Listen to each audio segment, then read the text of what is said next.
The world thought they knew why Pauley Perrette walked away from Hollywood. The official story seemed simple. She wanted peace. But leaked documents revealed a darker truth. Assault allegations, death threats, and a co-star so dangerous she couldn't be in the same room. CBS hoped their multi-million-dollar settlement would bury it forever. They were wrong. Now, at 56, Pauley is ready to expose what really happened behind the scenes of America's most-watched crime drama. Born March 27, 1969 in New Orleans, Pauley's childhood was anything but stable. Her railroad worker father kept the family constantly moving. 14 different homes by her teenage years. She never belonged anywhere long enough to put down roots, but this nomadic life taught her to adapt fast, read people instantly, and survive anywhere. Though born in Louisiana, Alabama always felt like home. This southern upbringing shaped her resilience, a trait that would prove essential in Hollywood's brutal landscape. Even as a child, Pauley was obsessed with crime. While other kids dreamed of becoming astronauts, she talked about joining rock bands, working with animals, or becoming an FBI agent. After high school, she dove deep into criminal justice, earning degrees in sociology, psychology, and criminology. She moved to New York to pursue a master's at John Jay College of Criminal Justice. What drove her wasn't fame. It was a burning need to understand why people hurt others without remorse. But during her Atlanta years in the 1980s, something happened that changed everything. Pauley was violently mugged. The details remained scarce, but the impact was profound. Instead of retreating, she transformed her trauma into fuel. From that moment, she became a fierce advocate for victims, always remembering what it felt like to be one of them. This experience would later influence every role she chose and every cause she championed. College wasn't just about academics for Pauley, it was about survival. In Georgia, she maintained high grades while working multiple jobs. When she moved to New York, things got tougher. She bartended in underground clubs, sporting a mohawk and combat boots that fit perfectly with the city's eccentric nightlife. She also passed out flyers on roller skates and cooked on dinner cruise boats. This wasn't glamorous work, but it gave her something textbooks couldn't: real-world understanding of human behavior. Her first tattoo came at just 15, shocking in the conservative South where she was raised. Growing up in a strict church where movies and TV were forbidden, she looked like the perfect Southern belle. Blonde hair, pigtails, polite manners. But inside, she felt different. The tattoos became her rebellion, a way to show the world she wouldn't follow rules others made for her. Over the years, she collected around 20 tattoos, turning her body into a canvas that defied every expectation. When Pauley arrived in Hollywood in the 1990s, she had exactly $71. She'd just escaped New York's club scene where she'd been barely surviving. Los Angeles wasn't any easier. She crashed on friends' floors and took whatever work she could find, including voiceover work for a dial-in song service. Acting wasn't her childhood dream. It was something she stumbled into while trying to survive. Her original criminology plan couldn't pay the bills. During her lowest point, she walked dogs along Sunset Boulevard for $5 a day. It seemed insignificant, but it led to something precious. One of those dogs was a pit bull she rescued from the streets, her beloved Cece. This wasn't just a pet, it became part of her story. Years later, when she clashed with a co-star over his aggressive dog, the connection to Cece gave that conflict deeper meaning. Her love for animals began on those walks and became a lifelong passion, supporting countless rescue organizations. Her first TV break came purely by chance, overhearing a casting call conversation in a coffee shop. That random moment led to landing a role as Darcy on The Drew Carey Show, appearing in 4 episodes over 2 years. From there, she slowly built her resume with parts on Frasier and Murder One. Each role brought her closer to her destiny. That overheard conversation was the turning point that changed everything. In 2000, she appeared in Almost Famous as radio DJ Alice Wisdom, alongside Philip Seymour Hoffman. Though not a huge role, it showed her range and talent. She'd also starred in the small drama The Price of Kissing. These weren't blockbuster hits, but they proved she had serious acting chops long before NCIS made her a household name. In 2003, Pauley walked into the NCIS audition room wearing baggy Levi's, sneakers, and a plain white t-shirt. She was a natural blonde, nothing like the gothic character she'd soon embody. But the moment she entered, creator Don Belisario reportedly said, "That's her." Her caffeinated energy, rapid-fire speech, warmth, and love for hugs weren't an act. They were pure Pauley. Abby wasn't a role she played. It was a part of her authentic self unleashed. Abby didn't just join the team, she became its beating heart. Though CBS never released official popularity data, fan response was overwhelming. Viewers adored Abby, and her role quickly expanded beyond expectations. Writers noticed the connection and kept increasing her screen time. By the time she left in 2018, she had appeared in every single episode since the show's beginning. No other cast member had that kind of run. One small prop caused more chaos than any actor ever could. Bert the farting hippo. This purple stuffed animal made fart sounds when squeezed, starting as background decoration but becoming a set legend. Cast and crew fought to steal it home, forcing producers to lock it away. Bert appeared in episode after episode, providing comic relief in the darkest moments. It wasn't expensive merchandise that made Abby iconic, it was quirky touches like this. Behind the scenes, Pauley took Abby's forensic work seriously. She studied with real forensic experts, learning DNA analysis, ballistics, and lab protocols to make the role authentic. She didn't just memorize lines, she understood their meaning. This dedication made Abby feel like someone who could walk into a real NCIS lab and immediately get to work. Pauley's heart extended far beyond the role. She worked with American Humane's Pups for Patriots program, pairing service dogs with veterans suffering from PTSD and traumatic brain injuries. These dogs cost up to $30,000 each to train, but Pauley believed in the mission. The program has paired over 160 veterans with trained dogs, providing not just support, but dignity. It perfectly mirrored Abby's deep respect for service members on screen. The show's popularity exploded during the season's 7 finale, pulling in over 20 million US viewers. This single episode beat American Idol's ratings that year. NCIS gained 25% in the crucial 18 to 49 demographic, jumping from 14.9 million to 17.6 million total viewers year over year. This wasn't just another finale. It was the moment NCIS became America's #1 scripted drama and stayed there. One of the oddest marketing wins came from Abby's signature drink, Calf Pow. Originally designed as caffeine pills, producers changed it to a bright red energy drink to avoid showing pill consumption on screen. That red cup became iconic. 7-Eleven jumped on the trend, running promotions that boosted energy drink sales by 14% nationwide. They even created holiday-themed Calf Pow cups. What fans didn't know was that Pauley never actually drank it. Her cups contained cranberry juice.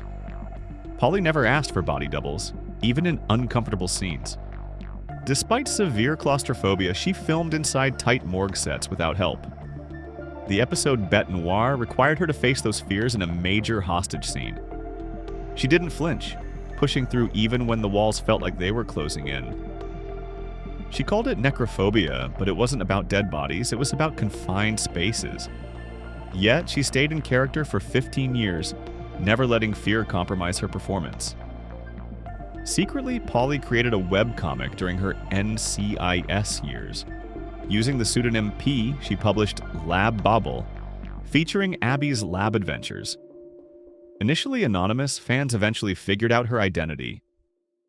The comic captured Abby's humor and science, even featuring Bert the Hippo. But the most surprising part wasn't the comic itself. It was where every cent of ad revenue went. Animal shelters across the country. It was quiet charity that no one asked for, but she did it anyway. In 2011, Guinness World Records gave Pauley a title no one had ever won: Most Popular TV Crime Drama Actress. This wasn't based on ratings alone, but on Q scores measuring how much viewers liked her personally. Not just the character, but her. She beat actresses from CSI and Law and Order, while NCIS averaged over 18 million viewers per episode. What made her special wasn't just the goth look or science jargon. It was how she made people genuinely care. But in October 2016, everything changed. Mark Harmon brought his rescue pit bull Dave to set, as he had for years without incident. That day, something went catastrophically wrong. The dog viciously attacked a crew member, requiring 15 stitches. The attack was serious enough to shut down production for 2 hours, leaving both physical wounds and emotional trauma. Harmon's attorney later admitted warning him about bringing the dog back.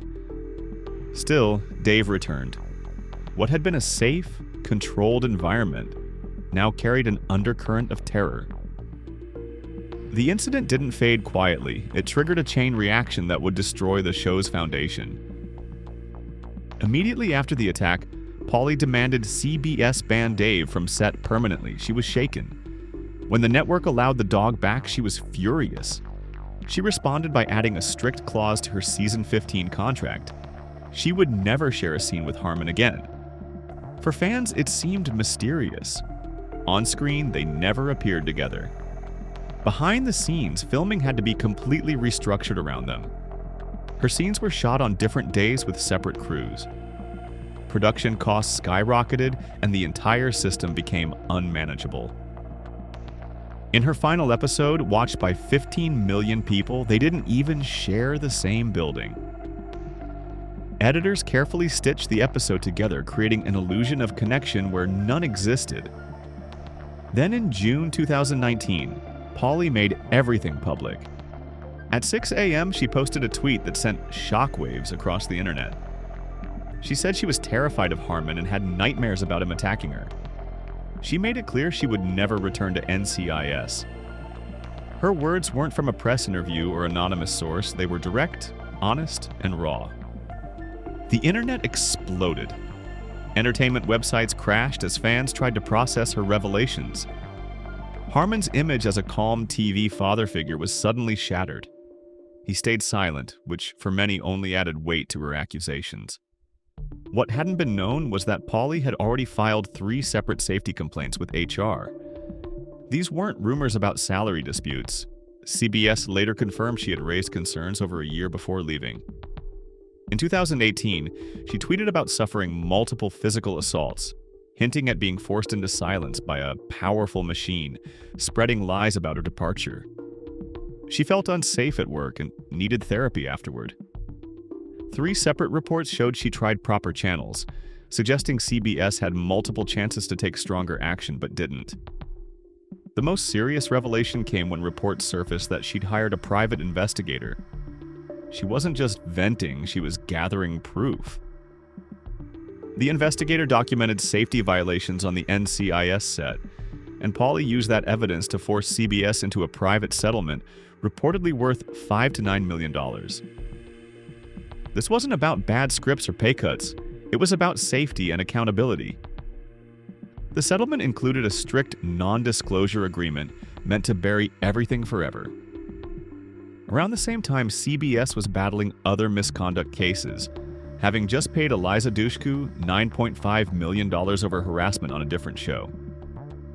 The money Pauley received suggests her case was serious enough to risk major damage to both CBS's brand and Mark Harmon's career if details ever emerged. 2 years later, Pauley attempted a comeback with the sitcom Broke. It started strong. April 2nd, 2020 drew over 7 million viewers. But success didn't last. Ratings plummeted quickly. By season's end, only 3.6 million people were still watching.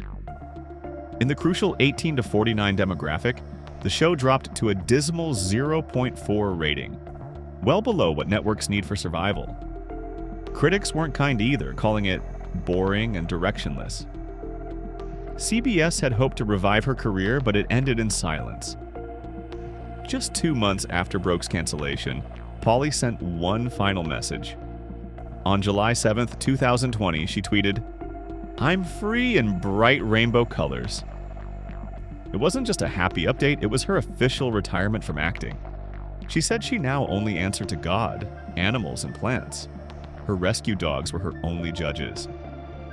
After 25 plus years and over 350 NCIS episodes, she was done forever. No interviews, no plans, no goodbye tour. Just a single bold message that closed the door completely. Even after retiring, she was still offered work. Major shows like The Good Doctor and Law & Order, SVU wanted her for guest roles typically paying $100,000 to $300,000. For someone with her experience and recognition, these were easy wins, but she refused everything. It wasn't about money anymore, it was about peace. Turning down such lucrative offers proved she wasn't chasing fame but protecting her well-being. On September 2, 2021, Pauley woke up knowing something was terribly wrong. The entire right side of her body felt completely numb. She tried dismissing it as sleeping in a strange position, but sensation never returned. Her finger touching her cheek felt foreign. Even her laptop's weight meant nothing to her skin. Panic set in. Her doctor told her not to wait. Within minutes, she was in an emergency room with medical staff confirming her worst fear. At just 53, she was suffering a massive ischemic stroke. For 36 hours, her voice disappeared completely. When speech finally returned, her first words were characteristically light. "Dude, seriously?" But the truth was darker. Her doctor hadn't expected her to survive past 5 p.m. that day. The stroke was that dangerous. Recovery was long and exhausting, requiring months of speech and motor therapy. But she survived, scarred but alive. What helped save her wasn't just doctors, it was Rosie, her rescue dog. As the stroke unfolded, Rosie wouldn't stop pawing at her, waking her just in time. That small act made the difference between life and death. Every minute counts during a stroke, and Rosie bought her those crucial minutes. The dog she had saved ended up saving her back, making her realize their bond went far beyond companionship. It was survival. That spiritual awakening deepened after the stroke. Pauley began seeking peace at a Benedictine monastery in Big Sur, visiting twice yearly. The monks didn't try converting her but taught her to sit in silence and pray authentically. She developed a simple daily prayer. "Thank you for everything and forgive me for everything." In those quiet moments, she hears guidance. Not loud or dramatic, but clear whispers like "trust" or "not now." This wasn't the rigid faith of her childhood, but conversations with God that felt like check-ins with a friend. These retreats helped her process more than the stroke. They helped heal years of trauma, including past abuse, and a brutal 2015 attack that left her terrified. Even while facing personal pain, Pauley kept giving. She became executive producer of Studio One Forever, exploring America's first gay disco that operated in West Hollywood from 1974 to 1994. It wasn't just a nightclub, but a sanctuary where the LGBTQ community found freedom during the terrifying early AIDS crisis. But some of her most meaningful work never made headlines. In 2015, she quietly helped young cancer patient Christina Flores, a huge NCIS fan who dreamed of meeting Abby through Make-A-Wish. They met, spent time together, and got matching temporary tattoos. Weeks later, Christina passed away. Pauley had privately paid for the entire funeral and family travel expenses. Only a deleted tweet from Christina's aunt revealed this act of kindness. Pauley never commented. She'd already done what mattered. Hollywood kept calling, but Pauley kept choosing her values. In 2007, Playboy offered $750,000 for her to pose. She refused. In 2013, they returned with nearly $1 million. She turned them down again. At that time, NCIS was one of TV's biggest shows with 19+ million weekly viewers. Playboy assumed she'd accept, but she refused to be part of anything objectifying women. She knew young fans were watching and wanted to send a different message about female strength. But the biggest surprise came in 2023, when Pauley's will leaked during a Los Angeles probate filing. Her estate was valued at over $22 million. Not a single dollar went to family or friends. Instead, every cent was designated for no-kill animal shelters and the Innocence Project. Her lawyer confirmed she wanted to avoid inheritance drama. The will was carefully split, 60% to shelters, 40% to help free the wrongfully convicted. She made one final request: her ashes would be divided, half scattered near a dog park, the other half at the rescue center where she found her first dog. After years of Hollywood drama, legal battles, and health scares, Pauley Perrette had found something more valuable than fame or fortune. She chose peace over spotlight, animals over acclaim, and authenticity over everything else. In a town built on facades, she finally became completely unapologetically herself.